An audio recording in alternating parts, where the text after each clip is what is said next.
All right, welcome back again, everybody, to the channel. Thanks for coming and thanks for always being here. We've been following up the story that has been going on in Tanzania, the post-election violence, the unrest, and things have been difficult. People have been killed. Yeah, stories have been emerging every single day.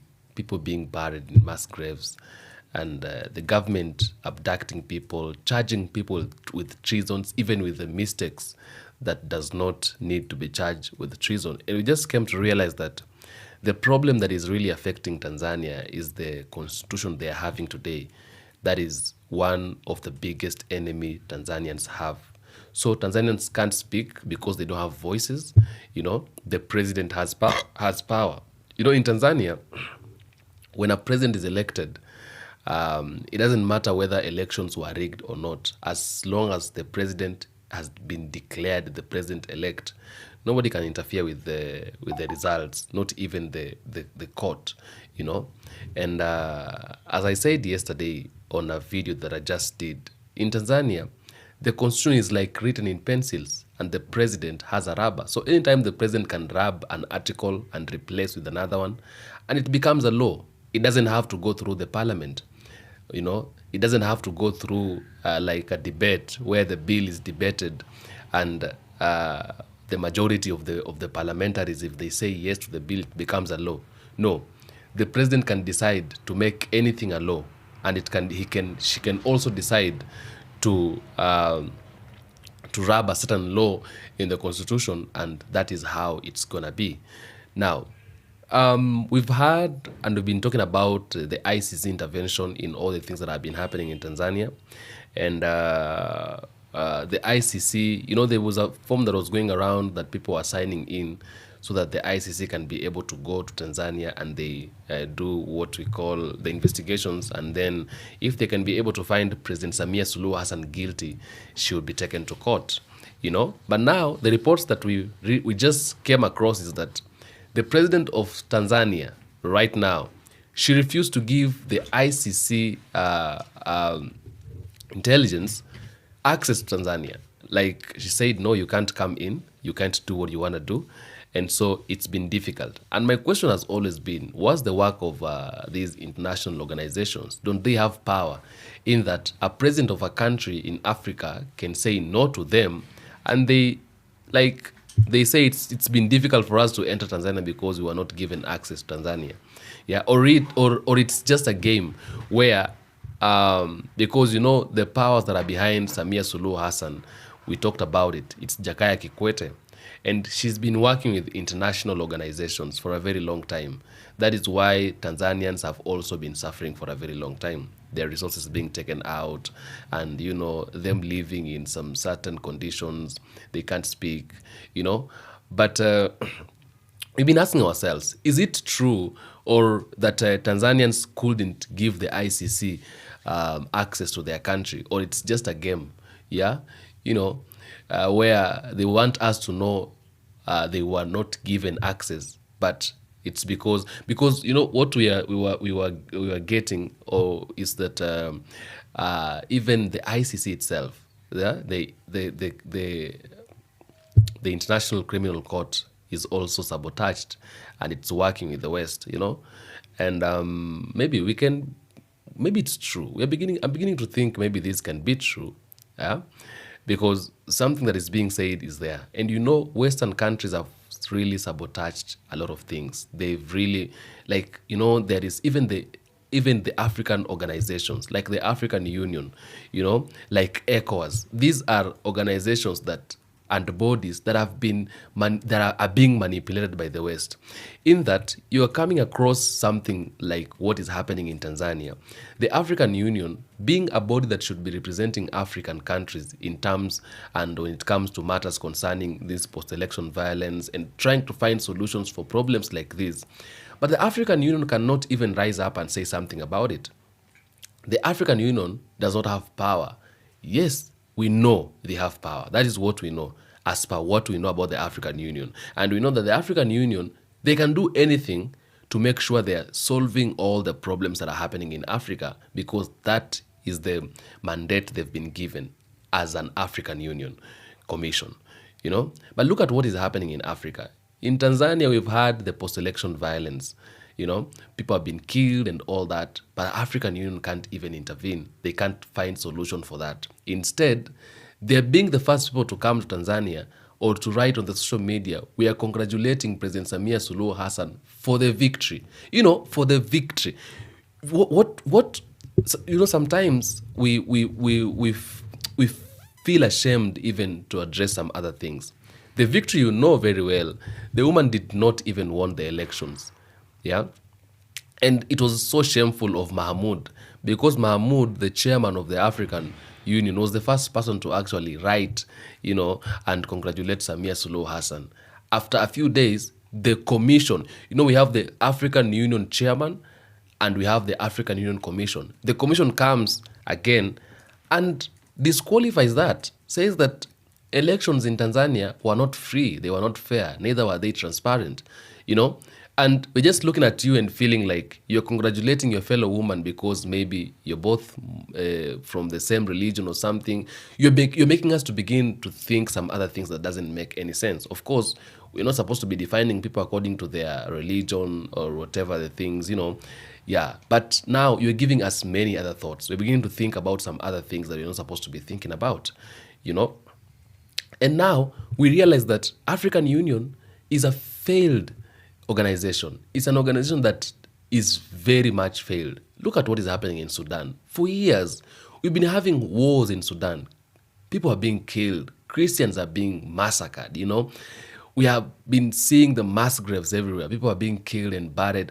And the AU itself, it's quiet. And the question is, we are doing all other time using and wasting countries' resources and taxpayers' money to go around doing all the campaigns you're doing so you can become the African Union chairman. But at the end of the day, the work that you have been elected or you've been elected to represent, a country in a certain position, you're not representing the countries in that position, you're just quiet. So I think African Union is another seat where somebody is given some years to go there, just sit there, finish your, I don't know if 3 years or something, and then you go home after you've eaten a lot of money and you're full and all of that, you just go home.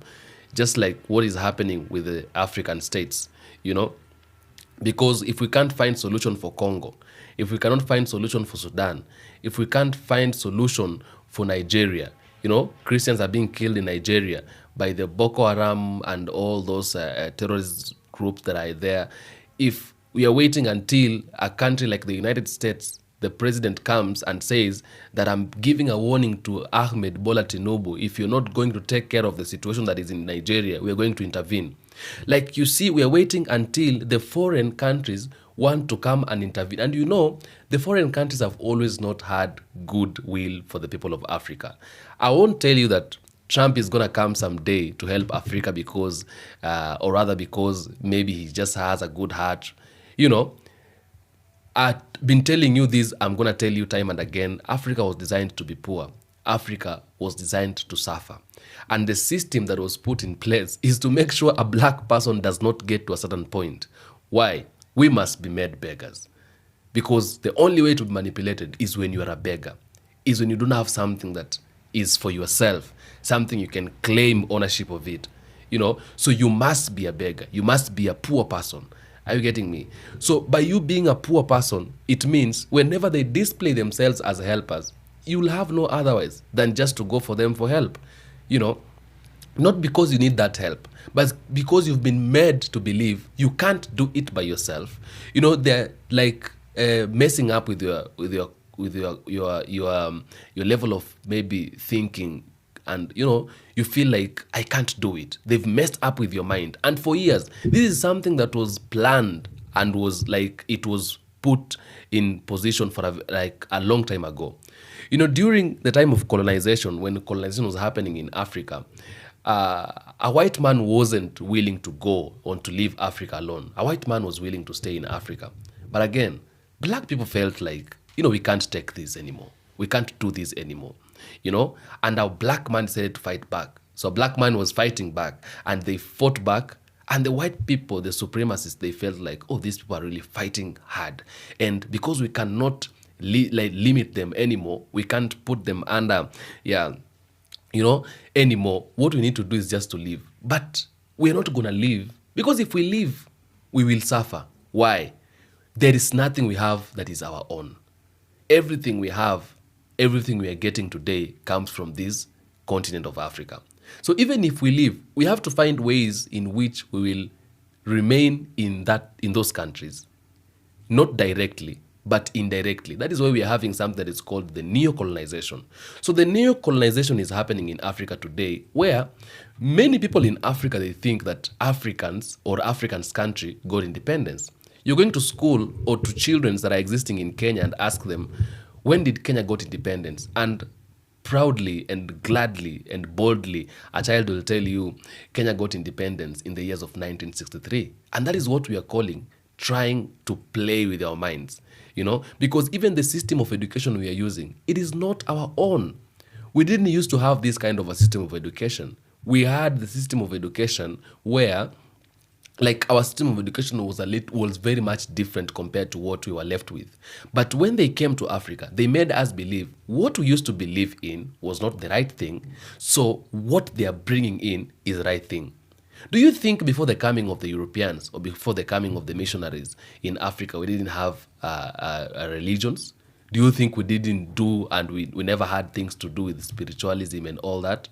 We did. You just need to go back in the history and study the history. Africans are the pioneers of spiritualities. Africans are the beginners of the civilizations. The black people are the beginners of education. Talk about the times of the Mansa Musa and the times of the Timbuktu, where we had the great universities, we had the civilizations. We were the pioneers of civilization. But today, a white supremacist will stand on the podium and gladly tell you that Africans are uncivilized. Why? Because we demonstrate, because we go on the road and try to fight the governments that doesn't care about our people. And before we get to that point, they have made us reach that point. So Africa was designed to be poor. So a white man goes and a white man leaves his the nails, the roots in Africa. So they still rule Africa, but indirectly, invisibly. So we are going through what is called an invisible colonization. Yeah. And going through an invisible colonization, it is when you're being colonized without knowing, which is very dangerous. It is better even direct colonization, where I'm being colonized, I'm under colonization. I can't do anything with myself. It is better to know I am under colonization, because when you are under colonization, you can be able to fight back. You can be able to try and liberate yourself. But if you're going through something that you don't know, how will you help yourself? If you're sick, you're going to the hospital. Anytime they run some tests on you, they tell you we can't detect anything. We can't see anything, So they can't treat something they don't know. So that is why I'm saying it is very dangerous right now. We are at a danger zone right now where we need to stand up, So they take everything that belongs to us because they don't have it. They couldn't go. They were supposed to go, but then they asked themselves, yes, we are going. And it's fine. We are going. But now, if we go, we are going to suffer. Why? We don't have gold. We don't have tanzanite. We don't have diatomite. We don't have iron. We don't have diamonds. We don't have all these things. Are you getting my point? And they felt like if we go, we're not going to get these things. So we have to play with the minds of these people. They left us their system of education. They left us their system of religion. They left us everything, and we started following everything they left to us. We forgot about our culture. We forgot about what we used to do. We forgot about our things, how we used to do things. We disqualified the laws, the cultures, the teachings of our ancestors, and all that. And we started doing it in a white man's way. Right now, people think that white men are better than black people. When you walk around here, you ask someone, would you like to go to stay in Kenya or go to America? Somebody would gladly say, I want to go to America. Why? Because in America, I can be able to live a better life. In America, there is green pastures. I would like to enroll in America for further education. And you're like, what the fuck? It's not making any sense. Americans, they are great. They are getting to a point of being first world countries because of them associating themselves to African countries. Otherwise, without them associating themselves to African countries, they cannot be where they are today. But what do you believe? You believe that they are better than us. And that is what they've made you.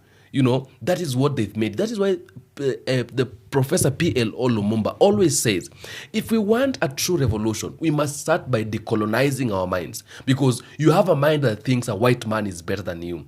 Somebody comes in the comment section from Africa, a black person, and he can boldly and fearlessly say, you know, you cannot be able to fight America, you cannot be able to fight France, you cannot be able to fight those countries. They are better than us, you know. We cannot be compared to them. Like, you just like, you simply don't know what you're saying. You need to know first what you're saying, because you get to a point of crediting them than you, or making them better than yourself, you know. So that is who we were made to be, and that is the position they have put us. When you see all these things happening in Africa, it is not because that Africans like chaos. It is because there are people who are funding this chaos.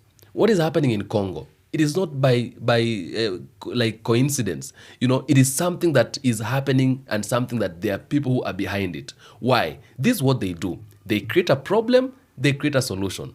You know, they create a problem, they create a solution. And anytime they create a problem, they will put themselves or display themselves as the immediate helpers, you know. So when you're walking around trying to look for the solutions to the problems that you're going through, you see nobody, or you find nobody than them. So you find no otherwise. You lack otherwise. So what you do, you just go to them and tell them, you know, what I'm going through is difficult. I can't handle it myself. Help me. But what you did not realize is that they caused the problem. Let's take an example of Congo and the United States of America. Donald Trump came to Congo and he said, I want to help you stop or bring peace in your country. For God's sake, Donald Trump bringing peace. Look at what is happening in Ukraine.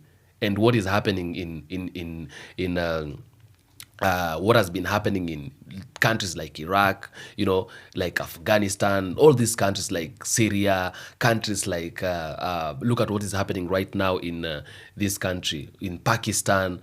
You know, like, these are the things that we are seeing. And you find out that many of these problems are caused with the Western countries, especially the US, that is promising to bring peace in Congo. Even in the United States of America itself, there is no peace. We saw recently Charlie Kirk being killed by a fellow white man. But they will go ahead and say, you know, black people, they talk about the black crimes, you know, black crimes against black people, crimes against their own people, blacks like crimes, you know, they are the criminals in our countries, and all that. They would always talk about that. But when it is their own doing a mistake or being a criminal, they don't talk about it. The person who eliminated Charlie Kirk, have you ever heard about his story? You've never heard about his story again. Why? Because it was a white person. And because it was a white person, the mainstream media will not report. Nobody will talk about it. Everybody will go quiet and say, you know, yeah, it happened. And nobody will talk about it. Yeah? So they don't see about what is happening in their own countries. The so-called MAGA, the MAGAs, the Making America Great Again, Charlie Kirk was one of them. He was defending President Donald Trump. He was like seeing Donald Trump as another god of himself, you know. And after his death, the government even did anything? There is nothing that happened. So even in their own countries, there is no peace. But they will come to Africa and they pretend they want to bring peace in Africa. They don't want to bring peace in Africa. They want to bring chaos in Africa. You can't promise Congo peace when yourself, you don't know what peace is, okay? You cannot be preaching wine and drinking water, or drinking water like preaching water and drinking wine. If you're preaching wine, should be drinking wine. If you're preaching water, should be drinking water. So America is drinking wine and they're preaching water, coming to Congo and promising peace to Congo. Yet they're causing chaos to other countries. Let me tell you what happens with America. America will come to you and pretend they want to be a good people. Like what happened in Libya.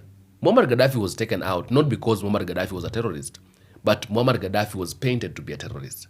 And they made the people of his country to believe your leader is a terrorist. And everybody believed in it. Why? because of the brainwash.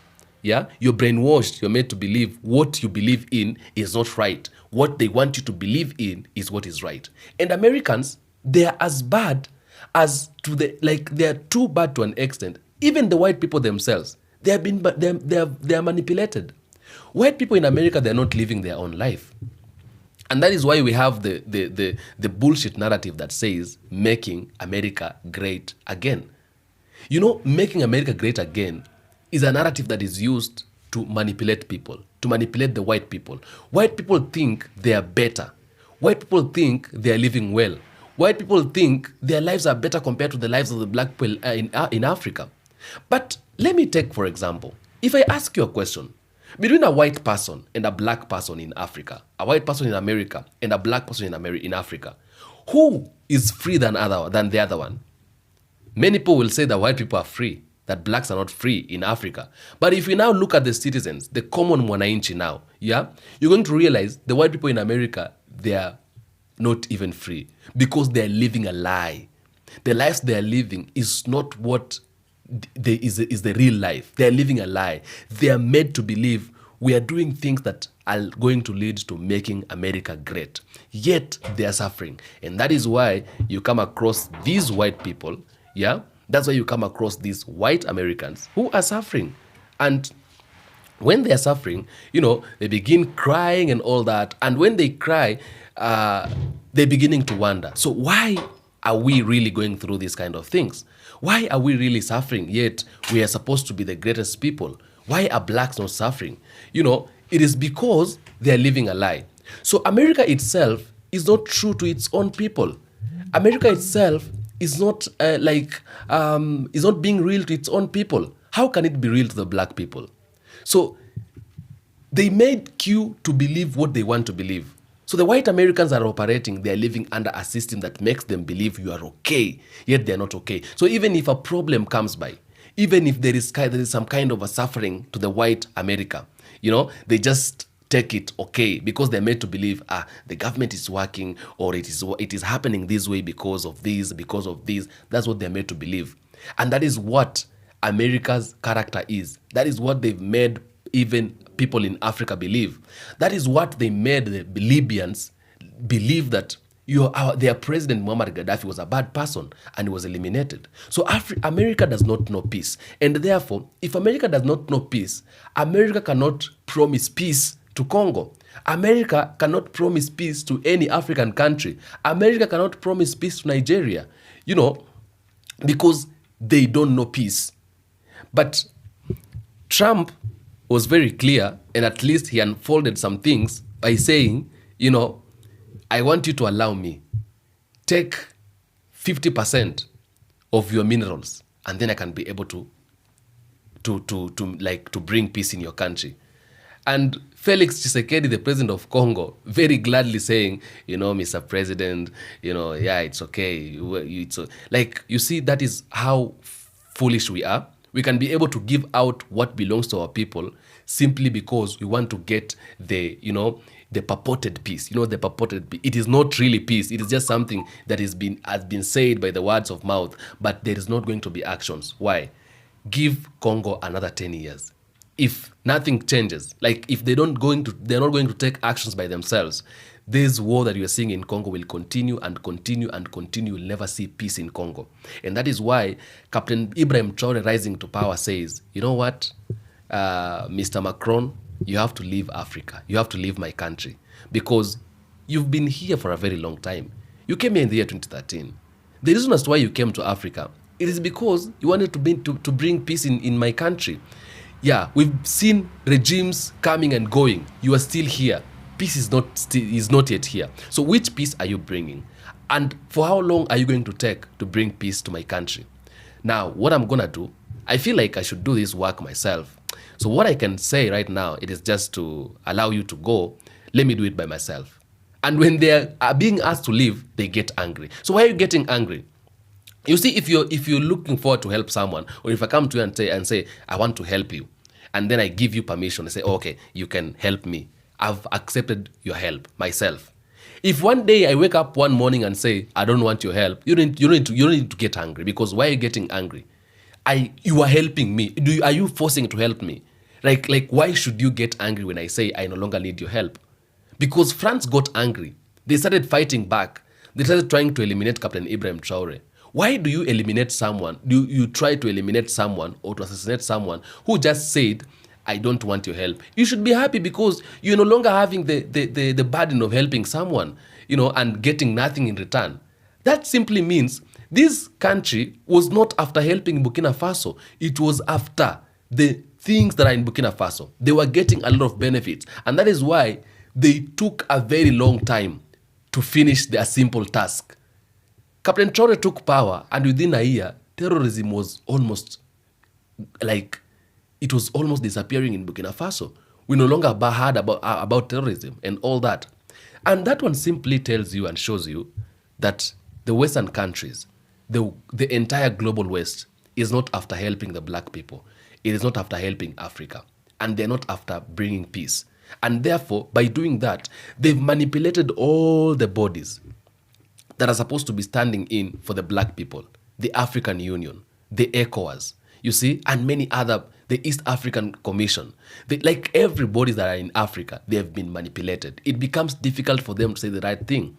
It becomes difficult for them to save and for them to protect the people of Africa because they've been manipulated. They're doing what the West want them to do. They're executing the jobs and assignments they have been given by the West because they have been manipulated, and come to think of it, even the African Union chairman, whoever decides who becomes the African Union chairman is the West.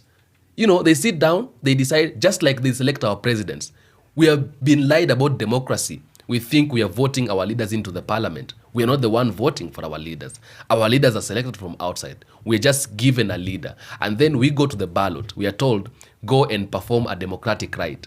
That is how they take advantage of us. So you go there, we are performing a democratic right. You wake up one morning, you go to the ballot, you're voting, and then you come back home. Oh, I've selected my president. And then the president that is most loved. Look at what is happening in South Africa. Julius Malema has never become the president, despite being the most influential man in South Africa. He has never become the president. Julius Malema is a kind of a person who can fill the stadium. One man, a stadium that holds over 100,000 people, one man, but he has never become the president. And therefore, you'll come to realize only the leaders that are most loved in Africa are the ones who never rise to power. Why? Because the West knows very well, if this person rises to power, he's going to disqualify everything we do. He's going to side with his people and all that. And that is exactly what is happening in Africa. Africa is not poor because Africa does not have wealth. Africa is poor by design. America does not produce gold, but they have the gold reserve bank. England does not produce gold. They have the biggest gold reserve bank in the world. Yeah? These countries doesn't produce gold. They doesn't produce diamond. They does not produce all these minerals. But they have the banks that are storing these minerals. Tell me one country in Africa that has a gold or any kind of mineral reserve bank. No country except Burkina Faso. And Burkina Faso built their first gold reserve bank after they have expelled France. After they said, you guy, my guy, you need to get away. That is when they got an opportunity of keeping their resources. Now they're not having cooperations with countries, the Europe countries like France, like the United States. They are having cooperations with Russia because Russia is up to win-win business, win-win cooperation, mutual benefit, where I benefit, you also benefit. Yeah, we are doing a business, you get what you're getting, I get what I'm getting, and that is it, So, number one, Africa is poor by design. And all African bodies have been sabotaged. Therefore, they cannot fight for a black person. Because if they fight for a black person, it will temper with the system that has been put in place to make sure an African person never gets anything of his or her own, or they never become rich. Are we good up to there? Thank you. I was just breaking it down. So to bring you into what I wanted to talk about, we are still talking about Tanzania. And everything that is happening in Tanzania, if you're not very careful, you'll come to realize that it is by design. And that is now why we say we are still under an invisible colonization, the neocolonization that we don't know. Okay? And so, we are asking ourselves, why is it that the ICC has taken so long to intervene? And we are beginning to think even the ICC can be an international and an organization that has been sabotaged, where if it is matters concerning the people of Africa, they will not come in. But if it is matters concerning the people of Europe and many and all those other countries, they can go in. Yeah? Because the Western countries, they execute who they want to execute. They put down or assassinate or do away with who they want to do away with. That is why our greatest leaders in Africa, Thomas Sankara, Patrice Lumumba, Julius Nyerere, and Kwame Nkrumah, and many other great leaders we had, likes of Muammar Gaddafi. Let me tell you something funny. When I was growing up, I used to think Muammar Gaddafi was a terrorist. I cannot lie. I used to think he was a terrorist. And even when we were making stories when we were young children, so when we were growing up, we were like, US has killed a terrorist.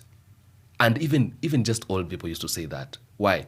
Because that is what you were made to believe. So they assassinate them in the name of they are terrorists, or they are trying to put the lives of African people at risk. And my question has always been, what do you have to do with the countries of Africa?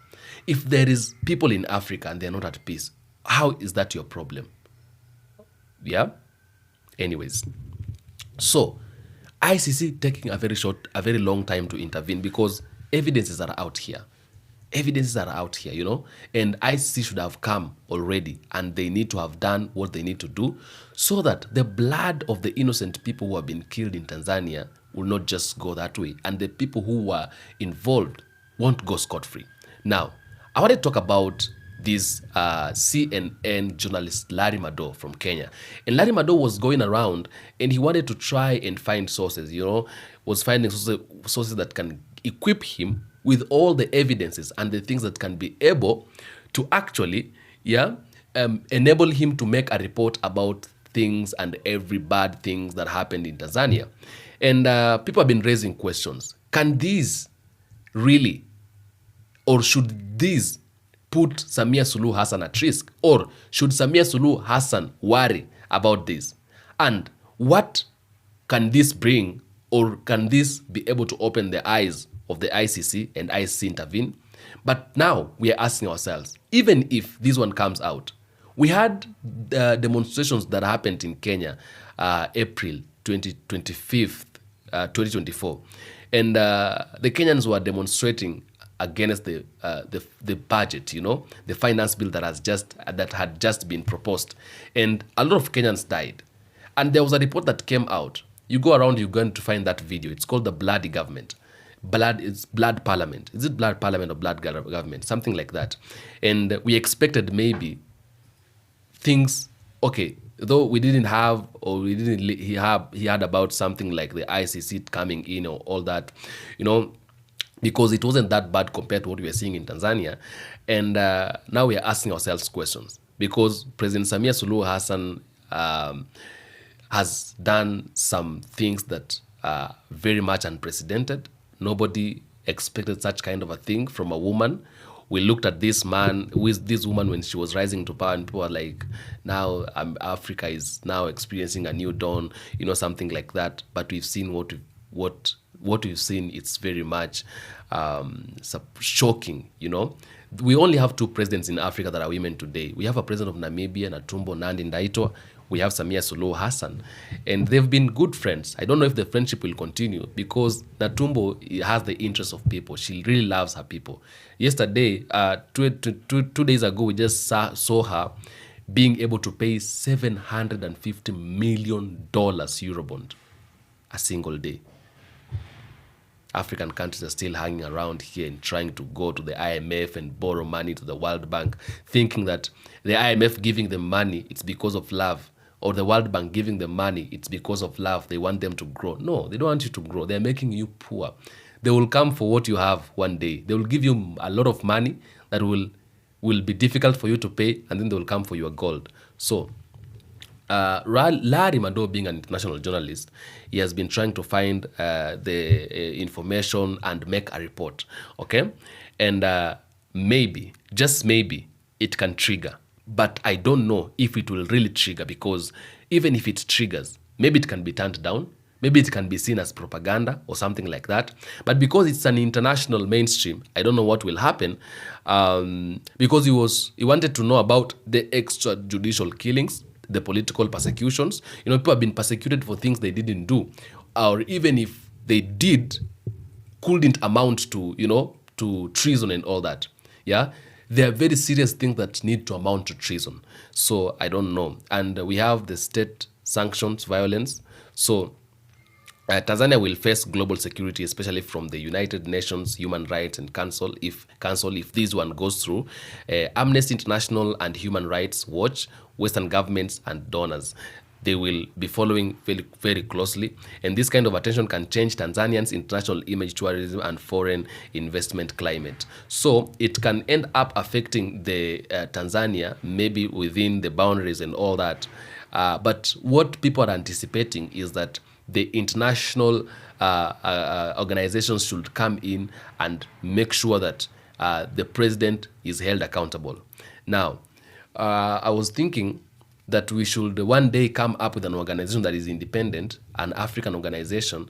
But now the problem is that it will take us a very long time to make sure we have convinced all the African leaders to believe and to know that they can do things by themselves without depending on the West.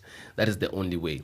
But right now, when these people are still puppets and all that, it's going to be difficult. So this one should it should, like if it is about the free things, and if it's about not ICC being sabotaged, then Tanzania should be at risk, because ICC will have the attention. Because while the International Criminal Court usually intervenes in severe and systematic crimes such as genocide or crimes against humanity, and a strong report could be prompt investigations or petitions, by human rights groups urging the ICC or the African Court on Human and People's Rights based in Arusha, ironically in Tanzania, to look into the matter. Now, this now also is an irony. I just realized. The African Court on Human and People's Rights, the African Courts on Humans and People's Rights. Do you know where are their headquarters? In Tanzania. Oh my God. They are located in the city, like in the middle of the city in Tanzania. The African Court on Human Rights, African Courts on Human and People's Rights, it is located in Tanzania. That's an irony, And the same Tanzania is where the president says, you're yet to see my craziness. I want to do more. The president is bold enough to stand up and say, I will do it again and again. You see, that's not a leader. And she's a woman. We're like beginning to question this gender here, Yeah, there's a gender just close to me. I'm like, we're beginning to just question the gender, because we've been saying, you want women leaders and all that. And it's going to a point when we're like, it's always not about gender. It's about as an individual. It's about the character of an individual as a person. Do you have the leadership qualities? Because we have women leaders who are bad, like Samia Suluhu Hassan. We have women leaders who are good, like Natumbo. We have even men leaders who are bad, like Mr. Lies. When I talk about Mr. Lies, I'm saying the Mr. Lies. Yeah, the guy who lies all the times, and all the times he lies, and that is his nature. We have good leaders, men who, like Captain Traore and many others, like the president of Botswana. I really love that president, that's why I keep on referring to him, Dumaboko. So it is a character of an individual. So we have also African Union. You see, the commissions that we're talking about are the commissions that we just don't believe in them. And that is why we just feel like we're very much exhausted on all this situation. Yeah, we also have the SADC, which is the South African Commission. I think also Tanzania is under SADC. So if Madowo's report includes documented cases of state-directed killings, torture, or suppression, of civilians, it could fit within the ICC jurisdiction for crimes against humanity, especially if it shows a pattern of attacks on civilians, political motives, and government involvement or cover-up. And so, if Madowo finally comes up with this, or if this finally succeeds, we want and we expect, if ICC is not sabotaged, if ICC is really, truly, and it is standing as an independent organization, it should intervene after this. Because I believe what Madowo is about to do is not just something simple. We've seen it before happening. And I can tell you, that it's going to be something very serious, okay? Number 3, we have political and diplomatic consequences. So Tanzania might face travel restrictions or maybe aid suspension from certain partners. Domestically, it could erode Samia's legitimacy, especially if she was trying to portray her administration as a reformist or peaceful, okay? Opposition groups could use the report to push for justice and reforms. So, what could be the Samia's best move right now? If she wants to mitigate maybe potential fallout, she should acknowledge the allegations. That's just the, like, if she has the wisdom, if she's full of wisdom, number 1, she should acknowledge the allegations, open an independent inquiry, and cooperate with international human rights monitors. Distance herself from those responsible if it happened before or early in her tenure. So transparency and accountability could reduce international backlash and show leadership. By then she might be doing that just to confuse us. Politicians are very they're people you can't trust. Yeah, but now she can only do this if she's independent or if she has the power. I told you the other day, Jakaya Kikwete is also amongst the people who are committing atrocities in Tanzania and genocide in Tanzania because she's working with the international organizations and she's benefiting a lot. So they end up doing whatever the things they want to do. Tanzanians have been so peaceful. And Tanzanians have been peaceful because Tanzanians also operating like the white Americans, where there is a system put in place to make you believe you're living well, you're staying well. Even if you're suffering, you can't recognize your sufferings, because a system is put in place to make you believe you're living well, or but at the end of the day, you ain't living well. There is a problem. So Tanzanians seeing Kenyans demonstrating, they're like, why are these people demonstrating? We thought these people are living a better life. They even have a good constitution compared to our constitution. Why are they demonstrating? We thought Kenya is by the way, Kenya is a little bit developed compared to Tanzania. So they're like, we thought Kenya is a country that is developed. Why are they demonstrating? Only to realize they are a little bit far. Tanzanians are using a constitution that was used in Kenya in the years of 1990s. A constitution that the former prime minister, the late, fought to do away with it. That's the constitution that is still in Tanzania, where the president have power. The president can decide on anything, and she can do anything she wants with the constitution. So Tanzanians have realized when they are very late. They have realized, so we've been manipulated for years. Our rights have been played with for a very long time. Our rights have been violated for a very long time. And then this is the time that they decided we are going to wake up and fight. So if this report from Larry Madowo goes through, it's really sounding a very big and huge threat to the government of Tanzania. And if Samia does not do what I just said, it's going to be a problem, Now, tell me what you think on the comment section. At the end of the day, that is just my opinion. Let me know what you have to say on the comment section. I will do my best to make sure I read all the comments and give a response where possible. Thanks for coming. Thanks for always being here. I am Atamba Haiti, and this is African Streamline Roundtable from the African Streamline. Thanks for always being the best and the first person to always catch up with the videos as they come in. Thanks for making the channel a stop over today. I really do appreciate. I'm going to ask you to subscribe this channel if you're watching me for the first time, and for the returning subscribers, I really appreciate your presence. Now let's be able to unite and let's be able to come together to make sure we are fighting for the rights of the people of Africa, because if you don't do that, nobody else is coming to do that for us. I say it every time and again, I'm going to repeat, Africa is home, and anything that concerns Africa concerns me and you as a black people. Until next episode, peace be with you.